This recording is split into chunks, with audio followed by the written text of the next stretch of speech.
Bonjour tout le monde, bienvenue sur ce nouveau live métier My Future. Alors moi, c'est Marion et je serai l'animatrice de ce live qu'on va passer ensemble jusqu'à à peu près 16 heures. Du coup, voilà, j'ai hâte de commencer. On commence un petit peu en retard, mais ça va aller. Voilà, on va être en compagnie d'Élise. Élise que vous ne voyez pas, mais que vous allez entendre. Est-ce que tu es bien là, Élise? Est-ce que tu m'entends? Oui, je t'entends bien. Bonjour à tous. Ok, très bien. Rappelez-vous que si vous avez des questions, des remarques ou que vous voulez intervenir, vous avez le chat, donc vous pouvez mettre absolument ce que vous voulez dedans. J'essaye de le surveiller un peu simultanément. Voilà, on s'arrange, on fait nos micmacs. Enfin bref, vous commencez à connaître un peu le principe. Donc, Élise, on va parler de toi, on va parler de ton métier, de ton parcours, de tes ambitions. Élise, toi, tu es consultante banque et assurance. Est-ce que tu peux élaborer un tout petit peu sur ça?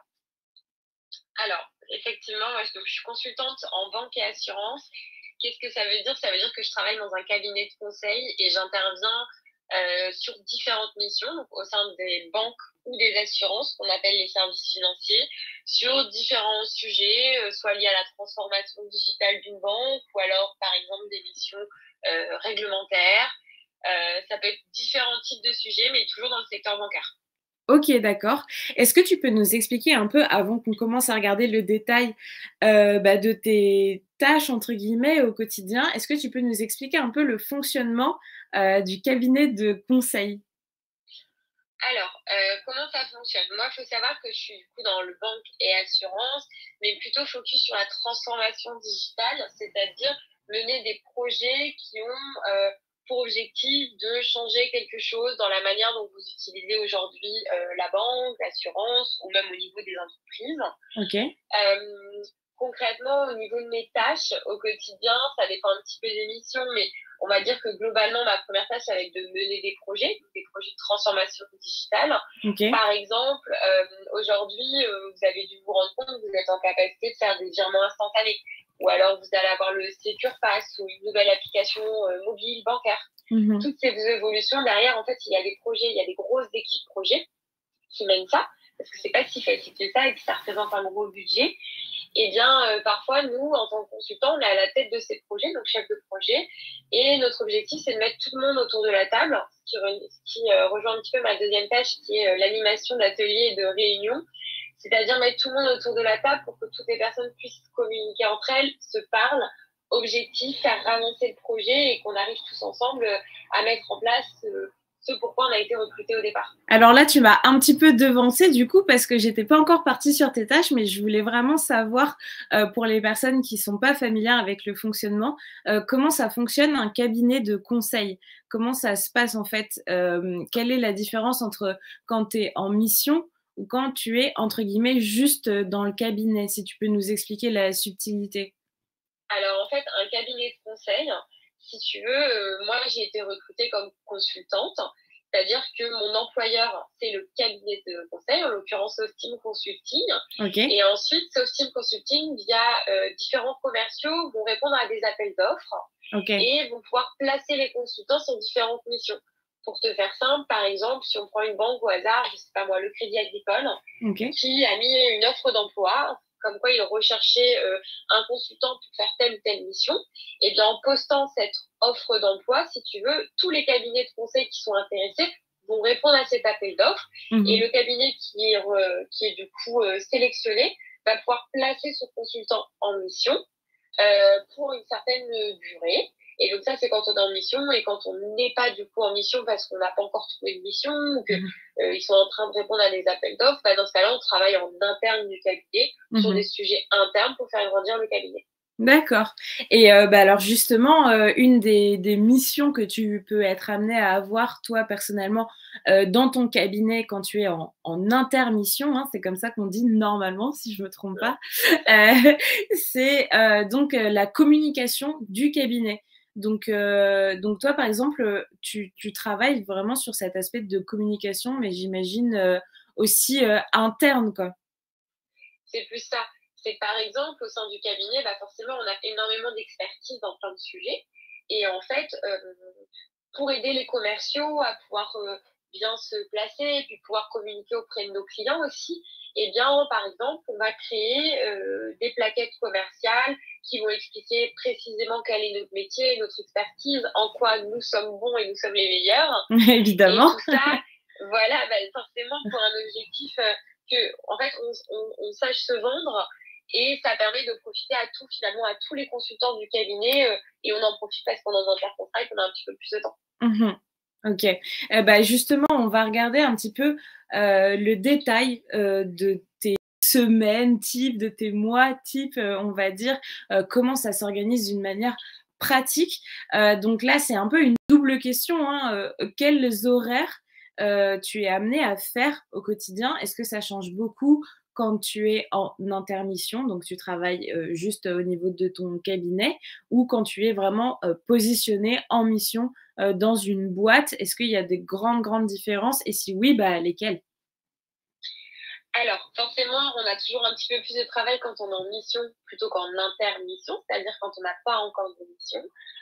Au niveau des horaires, ça dépend énormément parce que ça dépend de où est-ce que vous travaillez, en l'occurrence dans quelle banque, pour quel client, pour quel type de mission. Ouais.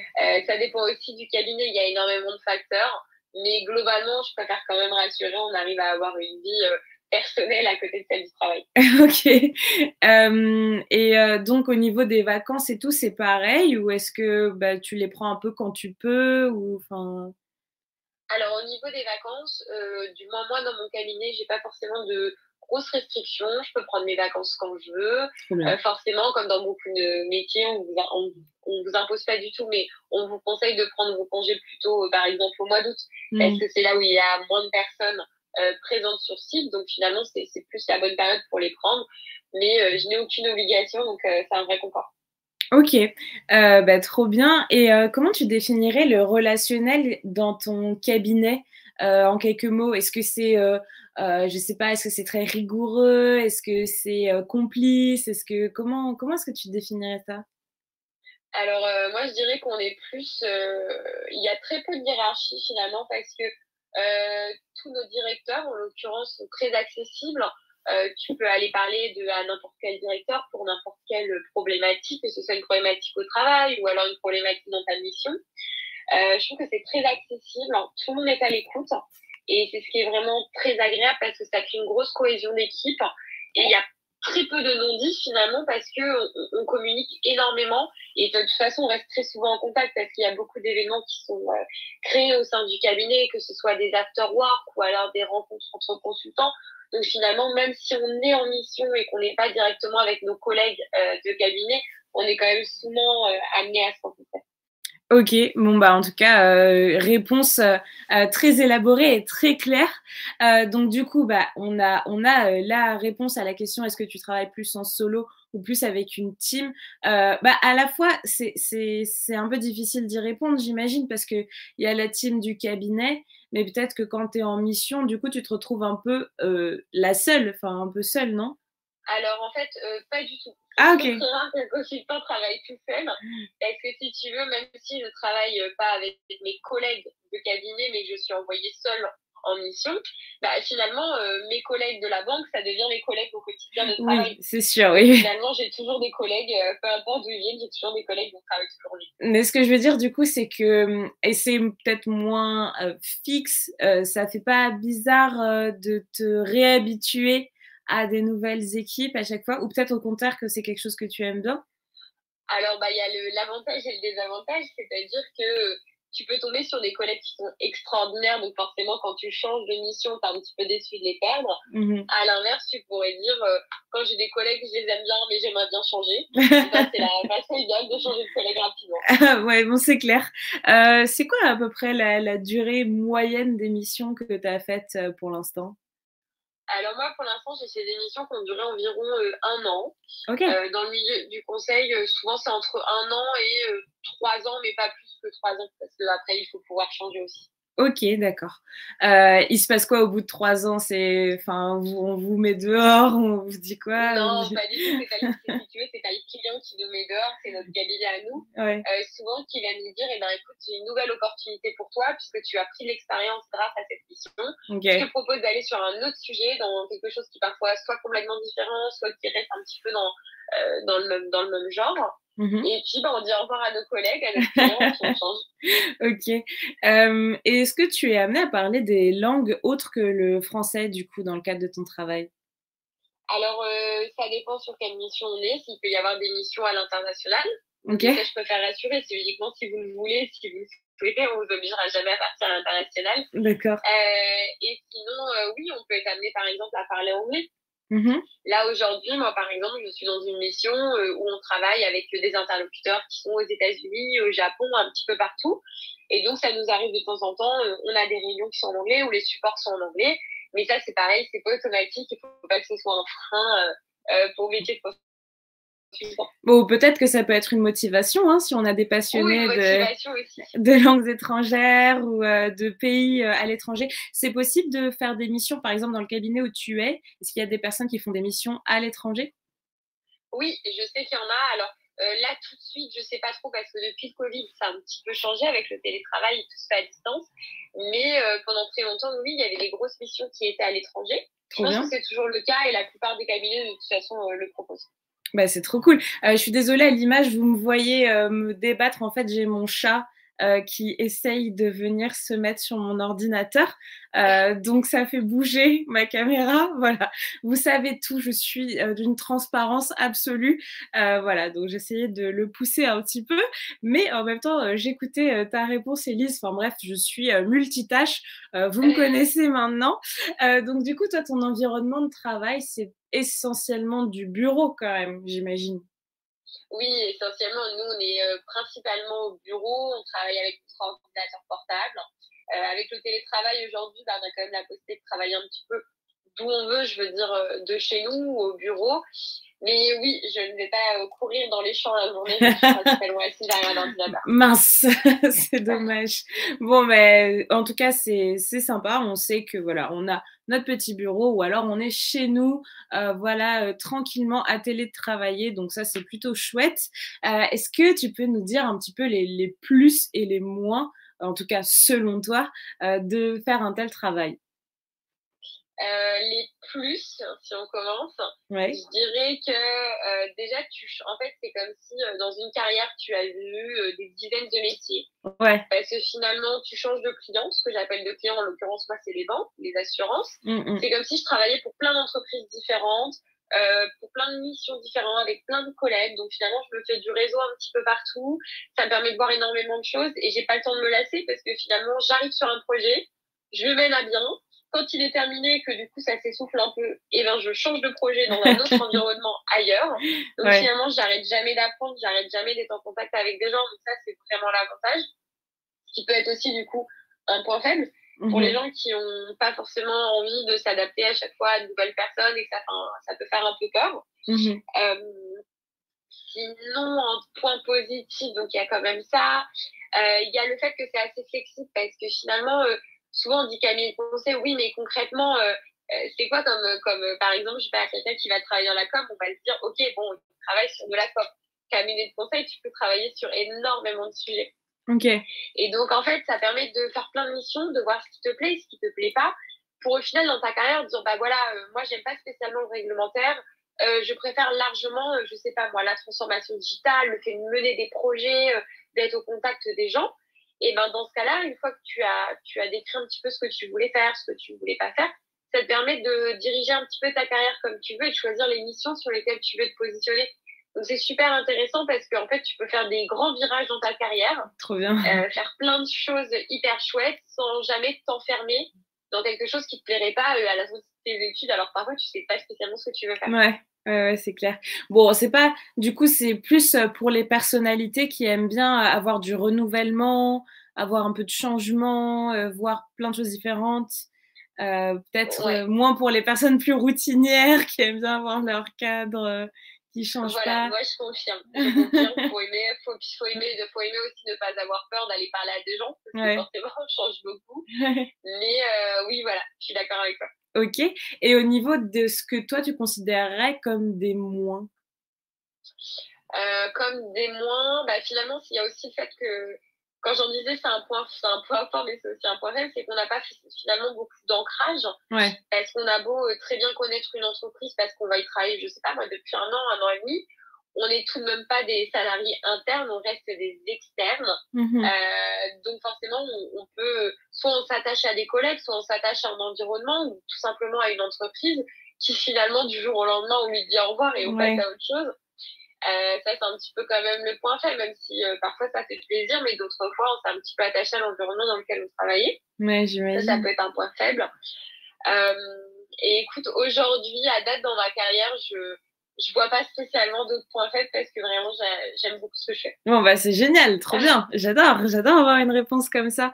Je vais aller voir un peu le chat. Bon, ça va.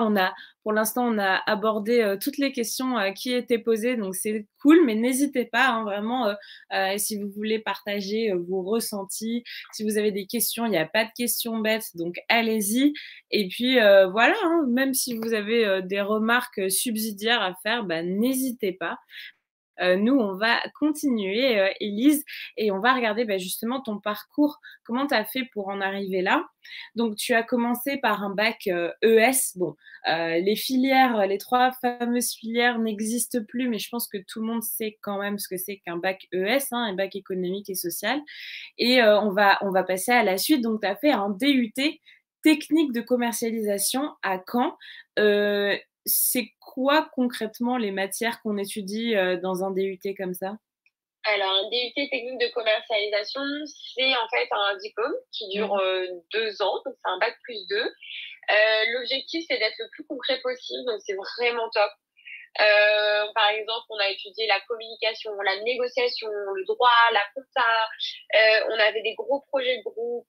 En fait, ça nous a permis d'avoir un panel de plein de matières différentes qui Mmh. changent entièrement de ce qu'on voit au lycée. Et moi, personnellement, j'avais envie aussi de voir autre chose, de Ouais. voir des choses un petit peu plus concrètes que de la philo et de la physique-chimie. Et bah, écoute, je vous conseille, hein, si vraiment vous Ouais. avez envie de voir autre chose et de vous épanouir un petit peu différemment que des matières très scolaires qu'on a vues jusqu'à aujourd'hui.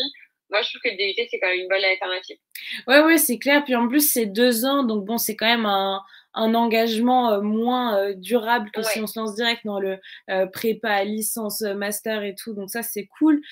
Tu peux quand même voir un petit peu ce que tu veux faire, toucher à plein de choses. Donc ça, c'est vrai, c'est chouette. J'en profite pour faire une petite dédicace à Caen et au Calvados de manière générale. On les salue. Et ensuite, tu as fait donc une école de commerce. Donc tu as réussi ce que tu me disais, c'est que il y a beaucoup de gens qui privilégient la prépa pour aller dans les grandes écoles de commerce, mais que toi, tu as quand même fait une école de commerce sans pour autant avoir fait de prépa et que c'était totalement possible. Est-ce que j'ai bon? oui, c'est possible. En fait, souvent, les gens se disent, pour aller en école de commerce, il faut absolument que je fasse une prépa. Ouais. C'est vrai, l'école de commerce où moi je suis, par exemple, enfin, où j'ai été, qui s'appelle Mhm. Rennes School of Business à Rennes, eh bien, tu pouvais y rentrer avec un bac plus 2. Mais peu Ok. importe le bac plus 2, ça peut être un bac plus 2 qui a fait IUT, un bac plus 2 qui a fait prépa, ou un bac plus 2, je sais pas, moi, par exemple, la fac, ou quelque chose qui n'a Ouais. rien à voir. En fait, la seule différence, c'est que le concours va être différent, que tu aies fait une prépa ou un DUT. Et finalement, tu as accès aux mêmes choses. D'accord. La seule différence, c'est que toutes les plus grandes écoles de commerce, je pense à, par exemple, HEC, les SEC, Mhm. je sais pas si à vous sont familières, celles-ci, on ne pourra jamais y accéder avec un DUT, il faut absolument passer par une prépa. Ok. Mais si on veut faire une école, alors c'est pas du tout péjoratif, mais une école moyenne, Ouais. pas forcément une nécessité de faire une prépa, et j'aurais du mal à en parler parce que du coup, je n'en ai pas fait. Mais moi, mon DUT m'a beaucoup servi en école de commerce parce que finalement, on a revu du droit, on a revu de la compta, pas mal de choses que j'avais déjà vues. Mhm. Donc, super intéressant. Et d'ailleurs, bah, justement, tu disais, c'est pas forcément péjoratif, mais c'est une école moyenne. Je veux dire, quand on voit après les expériences que tu as eues et là où tu en es maintenant, finalement, en fait, il faut aussi avoir conscience que pour les personnes qui nous regardent, que chacun peut faire un peu sa tambouille. Vous n'êtes pas obligé de faire toujours les trucs les plus prestigieux possibles et imaginables. C'est possible aussi de se construire de l'expérience, de vivre des choses différentes qui vous permettent ensuite d'accéder à des postes intéressants, à des carrières intéressantes. Voilà, faut pas forcément se dire c'est le top 5 ou rien du tout, quoi. Voilà, c'était Je ma. confirme, ouais, je trouve Ouais. que c'est bien de le dire parce que souvent on se dit si je fais pas cette école, je ne ferai Ouais. rien derrière. Mais si vous saviez le nombre de gens qui vont changer de vie, même 6 ans après être sortis d'école, pour faire un master et finalement ils se sont reconvertis, ils sont devenus fleuristes. C'est ça. Si vous saviez finalement des années après, on se dit je me suis donné bien du mal pour pas grand chose. Toute carrière est hyper différente. C'est clair. Donc faut pas s'entrer jusqu'au diplôme. Exactement. Mais alors justement, on parlait d'études, mais aussi d'expériences personnelles. Et toi, Élise, tu as eu pas mal d'expériences assez marquantes, je trouve, assez particulières. Tellement marquantes que j'ai tenu à ce qu'on les note quand on préparait ce live. Donc déjà, il y a une première expérience que tu as vécue durant ton DUT. Je te laisse nous raconter un petit peu ça. J'ai trouvé ça super intéressant. Et ben en fait, en DUT, donc à mon époque du moins, on avait l'opportunité de faire partie d'une association, donc de mener un projet sur toute l'année. Et moi, avec du coup 3 copains, on a été au 4L Trophy. Je ne sais pas si vous connaissez, c'est le raid humanitaire durant lequel où en fait on traverse le Maroc en 4L, le chrono 4L, la voiture, pour aller déposer des fournitures scolaires pour les enfants marocains. Et donc, ça nous permet de traverser tout le désert. On dort dans le désert avec notre toile de tente. C'est vraiment top. C'est une super expérience. Ça a duré 10 jours en totale autonomie. Donc, on était plutôt jeunes parce que finalement, on avait quoi, 18-19 ans. Ah ouais, quand même. Et on part. Oui. Et on part, si tu veux, je crois qu'on était je vais pas dire de bêtises, je sais pas, 1500 4L, 2000 4L. Ah ouais. Donc, en fait, c'est énorme. C'est le plus gros raid humanitaire d'Europe. D'accord, ok, d'accord. Je me rendais pas compte de la grandeur de l'expérience. Waouh, ok. Ok, c'est fou. C'est un très gros raid, ouais. Ok. Et donc, j'ai pu faire ça durant l'IUT. Donc, j'ai dû récolter de l'argent pour acheter ma 4L, pour la faire rénover, trouver des sponsors, financer notre projet. Donc, c'était vraiment une super expérience. Ok, trop bien.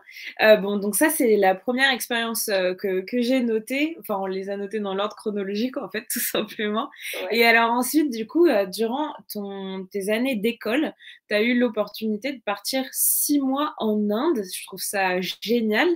C'est une destination plus rare, on va dire. Oui, en fait, si tu veux, à Rennes School of Business, quand tu rentres pour faire un master, tu as l'obligation de partir au moins 6 mois à l'étranger. Et donc, super, moi j'étais ravie, on a dû faire nos vœux, donc forcément, en fonction de ton classement, des langues que tu parles, etc. Ouais. Et bien, tu fais une dizaine de vœux. Et moi, je tenais absolument à partir en Inde. C'est un pays qui m'a toujours attirée. Je pense que sur le moment, je me rendais pas compte de ce que ça allait être de passer 6 mois en Inde et ce n'est pas des vacances. Et finalement, je ne regrette pas parce que c'est vrai que j'y ai passé 6 mois, ce qui m'a permis aussi de faire une grosse partie du tour de l'Asie en sac à dos parce que du coup, on était loin de rien finalement, de beaucoup de pays. Et c'était vraiment une super expérience. J'étais à l'université avec des Indiens, donc je suis partie aussi avec des Français. Je n'étais pas partie toute seule. Ok. Je suis partie avec des Français et j'ai suivi un semestre en Inde, comme j'aurais suivi un semestre en France, à l'université, quoi. C'est génial, c'est trop cool. Et du coup, tu as visité quoi autour de l'Inde ou autour de Bangalore? Alors, moi, ça m'a permis de passer... tu vois, j'ai passé du temps au Sri Lanka, je suis allée en Thaïlande, Vietnam, Indonésie, Philippines. Ah ouais, oui, tu t'es fait plaisir aussi. C'était éducatif et également du plaisir, quoi. Exactement. Ouais, top. Et donc, en stage de fin d'études, pardon, tu as été chez EY, EY, Ernst Young, j'ai toujours du mal à le dire. On a reçu déjà des professionnels de EY qui sont super sympas. Si jamais il y en a qui passent par là, on leur fait un coucou. Et donc, c'est ce stage, en fait, qui t'a permis de découvrir tout simplement le milieu du conseil. J'imagine que ça s'est bien passé vu que maintenant, c'est ton métier. Ouais, en fait, si tu veux, moi en école de commerce, je sais pas, j'étais attirée par le métier de consultant, mais pas forcément que consultant banque, plutôt le métier du conseil de manière générale. Okay. Et en fait, en recherchant mon stage de fin d'études, donc un stage qui doit durer 6 mois, j'ai rencontré un collaborateur d'EY qui m'a fait rentrer chez EY. Mais à ce moment-là, je savais pas forcément que ça allait être du conseil, du coup, banque financier, des services financiers. Ouais. Et finalement, on m'a proposé ce stage dans les services financiers. Ça m'a permis de faire ma première expérience, de découvrir déjà concrètement qu'est-ce qu'on fait dans une mission de conseil, comment ça fonctionne. Et en fait, j'ai trouvé hyper intéressant toutes les problématiques qui est autour de la banque aujourd'hui, avec, vous en avez sûrement entendu parler, mais toute la transformation digitale qui est autour, le numérique. Et donc forcément, finalement, je suis restée dedans et j'ai trouvé mon premier emploi après mon stage dans mon cabinet actuel qui est Sostim Consulting. Et je suis toujours en banque et j'aime toujours ça. Bah, trop bien. Et donc je te demandais, où tu te voyais, dans le futur? Bon, c'est une question qui est très large, hein, bien sûr, c'est pas forcément hyper, précis, mais du coup, dans les intentions, j'ai trouvé ça, super chouette, ce que tu m'as dit. Tu m'as dit que déjà tu voulais avoir une belle carrière, que tu souhaitais, bah, profiter de la flexibilité qu'offre le télétravail, monter en grade et atteindre une expertise. Donc c'est très, très complet quand même comme vision, c'est clair et net dans ta tête, quoi. C'est vrai que c'est assez clair parce que d'un côté, si tu fais du cabinet de conseil, c'est qu'à un moment, tu as quand même envie de devenir expert dans un domaine en particulier. Aujourd'hui, je suis encore jeune, mais j'espère bientôt que je pourrai développer vraiment une expertise et que je serai reconnue pour cette expertise. Et donc, par conséquent, que je pourrai avoir une très belle carrière dans le conseil. Et puis, c'est vrai que le télétravail, c'est quand même hyper chouette parce que ça ouvre plein de possibilités. Il y a plein de gens par exemple, qui travaillent à Paris, mais qui ne vivent pas à Paris, Ouais. tout simplement. Ou alors, ça leur permet de faire des missions à l'étranger tout en restant en France. Ouais, c'est vraiment top. C'est la téléportation, en fait, finalement, C'est le ça. télétravail. Bon, en tout cas, c'est hyper chouette. Alors, on va parler des compétences, des qualités, des skills auxquels toi, tu fais, appel, au quotidien, hein, qui pour toi sont vraiment mais primordiaux. Donc un premier, bon, c'est logique, c'est vrai, mais c'est la communication. Tu nous en parlais un petit peu tout à l'heure quand tu parlais du fait, de changer souvent d'équipe, de pas avoir, peur, d'aller parler aux gens et là, du coup, ça se rejoint un petit peu. Est-ce que tu peux étoffer encore un peu, nous expliquer pourquoi vraiment la communication, c'est primordial? En fait, c'est primordial parce que tu as aussi énormément le côté relationnel. Si tu travailles en cabinet de conseil, tu sais très bien, donc c'est ce qu'on disait, que tu vas être amené à changer d'environnement, donc déjà de communiquer avec des gens qui sont très différents. Et en plus, selon la mission sur laquelle tu es positionné, tu peux très bien être en contact, par exemple, soit avec des directeurs ou alors des gens qui vont gérer plus l'opérationnel. Donc, en fait, même ton discours, tu vas pas t'adresser de la même façon à un directeur de banque Oui. qu'à quelqu'un, je dis une bêtise, du service de l'IT ou de la communication. Tu vas pas t'y adresser de la même façon. Tu vas pas lui présenter même les mêmes informations parce qu'ils n'ont pas besoin de savoir la même chose. Ouais. Et tout ça, c'est ton degré de communication qu'il faut savoir adapter. Donc, c'est super intéressant. Et puis, de l'autre, tu vois, de la même manière, quand tu vas organiser des réunions, des ateliers, que tu es au milieu d'un projet, il faut quand même que tu aies un petit peu de bagage. Il faut que tu puisses mener à bien ta réunion, mener à bien tes projets. Donc, il ne faut pas non plus que tu aies peur de communiquer, sinon ça risque d'être très compliqué. Ouais, c'est clair. Même si je vous rassure, ça s'apprend. On n'est pas tous très bons communicants. Bien sûr, vous pouvez faire des cours, des concours, des stages de diction, de théâtre ou juste parler avec les gens, ça vous aide. De faire ça, ça aide. Donc il y a un deuxième skill, que tu m'as cité et là, celle-là, on va pouvoir bien expliquer aussi, c'est l'organisation. Pourquoi l'organisation? Alors, l'organisation, parce que souvent, en tant que consultant, donc ça rejoint toujours ce qu'on dit depuis le début, mais je pense que vous allez bien comprendre le métier de consultant. Et quand on arrive sur un projet, du coup, on n'est pas forcément... C'est comme quand vous arrivez sur un nouveau métier, on vous explique énormément de choses. Du coup, vous avez intérêt à être organisé parce qu'il faut être quand même assez opérationnel rapidement. Donc, l'objectif, ça va être de recenser toutes les idées, de pouvoir organiser même ces idées, ces synthèses, parce qu'on va vous demander de présenter des supports de suivi, des tableaux de bord. Il y a beaucoup de choses à mettre en place. Ouais. Même au niveau des tableaux de bord, il faut quand même être organisé. Il faut savoir, OK, moi, je suis capable de te dire à date où est-ce qu'on en est dans le projet, ce qui manque, ce qui reste à faire. Et tout ça, c'est de l'organisation et on est là pour ça. Donc, il faut avoir... nous, toujours que dans le conseil, il faut avoir une tête bien faite. Et en fait, c'est vrai. On ne demande pas d'avoir fait les plus grandes écoles ou d'être le plus grand génie, mais d'avoir une tête bien faite et d'être en capacité de réfléchir par soi-même. Bon, bah voilà, hein, si vous avez une tête bien faite et que vous nous écoutez, bah, vous savez vers quoi vous pouvez vous diriger. Et puis enfin, une qualité qui n'est pas des moindres, c'est la capacité d'adaptation. Et bon, on s'en doute encore une fois, mais oui, ils vont comprendre hein, en quoi ça consiste le métier de consultant. Mais alors, pourquoi l'adaptation? Eh ben, écoute, toujours de la même manière, être capable de changer de métier, d'environnement de travail, même d'horaire, de collègues. Changer de métier, tout simplement, c'est comme si à chaque fois, tous les ans, vous alliez changer de métier toute votre carrière. Et c'est super cool. Et ben voilà. Donc, je pense que c'est très clair, c'est net, c'est précis. Là, même les élèves de troisième, s'il y en a qui nous regardent, ils seront capables de réciter sur le bout des doigts ce que fait un consultant, ce que fait un cabinet de conseil. On a également des clichés bon, par rapport donc, à, on va dire, au domaine dans lequel tu travailles, puisque effectivement, il y a une informatisation de beaucoup de choses. Hein. Il y a beaucoup d'entreprises qui passent à l'informatique ou qui cherchent à améliorer leurs outils numériques. J'espère que je ne vous ai pas perdu pour l'instant. J'essaye d'utiliser des mots simples. Et donc, il y a des clichés que tu entends ou que tu peux être amené à rencontrer dans le cadre de ton travail, dont un qui est que premièrement, le numérique, c'est égal à l'informatique, ce qui n'est pas vrai, et que les informaticiens sont des personnes qui portent des capuches et codent toute la journée dans le noir. C'est un peu le cliché du hacker qui est dans son coin comme ça, avec son sweatshirt et tout. Et évidemment, c'est faux. Mais qu'est-ce que tu as à répondre de plus à ce cliché, en fait? Alors déjà, faut savoir qu'il y a même un troisième cliché que je trouve qu'on entend beaucoup, c'est que les métiers du numérique et de l'informatique, c'est surtout pour les hommes. Ouais. Et c'est complètement faux parce que si vous saviez le nombre de femmes qui travaillent dans le milieu du numérique, en plus, c'est super intéressant. Faut pas imaginer qu'on travaille seul, comme un informaticien qui va coder derrière ses ordinateurs. Et je pense que même eux, leur métier a énormément évolué. Oui, bien sûr, oui. Donc en fait, c'est hyper différent. Faut imaginer qu'aujourd'hui, justement, c'est un domaine où on est hyper ouvert sur le monde, ouvert aux opportunités, parce que ça change extrêmement vite.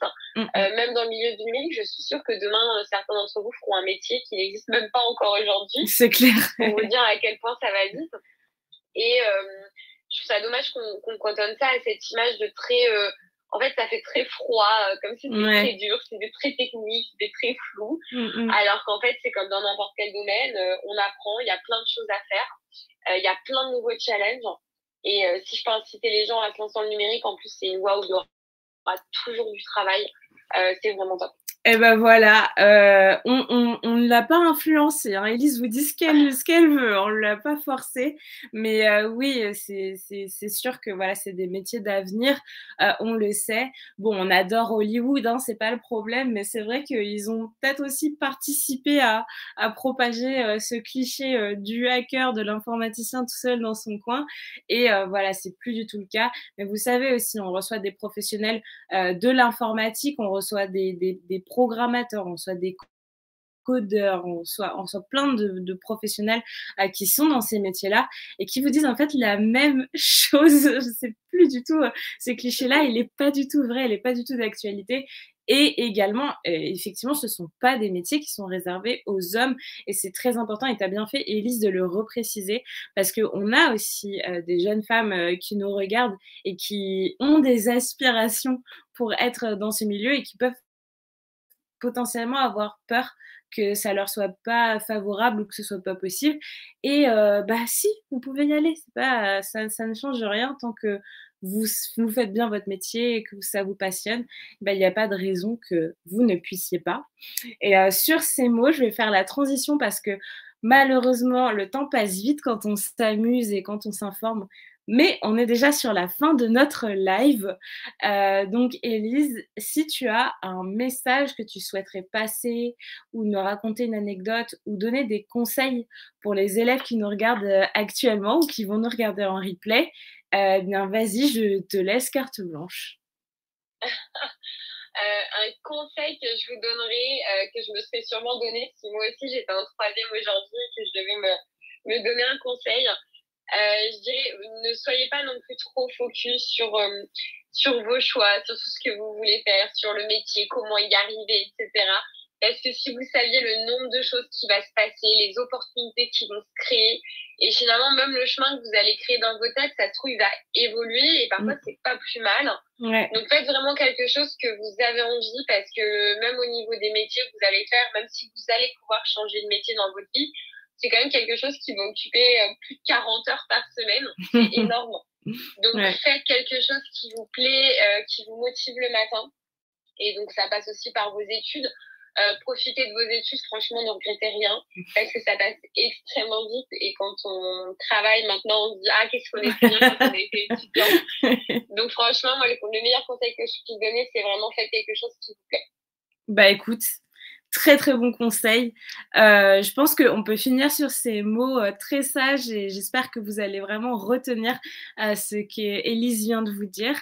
En tout cas, Élise, j'ai passé un super live, j'étais très contente, même si j'aurais aimé t'avoir visuellement, mais écoute, j'étais... Merci à toi, c'était vraiment top. Merci d'avoir pris ton temps, de nous avoir tout bien expliqué.